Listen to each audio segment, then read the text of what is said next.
Hello guys, welcome to my channel. Eat the frock theory கேள்விப்பட்டிருக்கீங்களா?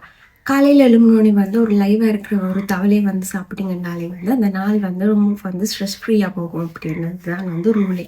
So தவளைன்னா தவளையே சாப்பிட்றது இல்லை, அந்த நாள் இருக்கிற ரொம்ப இம்பார்ட்டண்ட்டான ரொம்ப காம்ப்ளிகேட்டடான டாஸ்க்கை நீங்கள் காலையில் எழும்பினோடனே முடிச்சிங்கன்னா அந்த நாள் ரொம்ப ஸ்ட்ரெஸ் ஃப்ரீயாக போகும் அப்படின்னு சொல்லியிருப்பாரு. And if you have a two frog and eat at least one அப்படின்னு சொல்லியிருப்பாரு. பிரெயின் ட்ரேசி என்பவர் தான் இந்த ரூலை ரொம்ப பாப்புலர் ஆக்கினார். ஸோ இவர் ஒரு புக்கே எழுதியிருப்பார், eat the frog. And if you have a two task, அதாவது நீங்கள் ரெண்டு டாஸ்க் ரொம்ப முக்கியமான டாஸ்க் இருந்துச்சுன்னா அதில் ரொம்ப முக்கியமான ரொம்ப பெரிய ரொம்ப காம்ப்ளிகேட்டான டாஸ்க்கை ஃபஸ்ட்டாக முடிச்சிடுங்க. அந்த நாள் ரொம்ப ப்ரொடக்டிவாக முடியும். ஈஸியான ஒன்றை லேசியட் வேலை முடிக்கிறத விட இது ரொம்ப ப்ரொடக்டிவாக உங்களோட டேயை மாற்றும் அப்படின்னு சொல்லியிருப்பாரு. ஸோ மறக்காம இந்த ரூல் ஃபாலோ பண்ணுங்கள், சப்ஸ்கிரைப் பண்ணுங்கள் என்னோட சேனல். பாய் பாய்.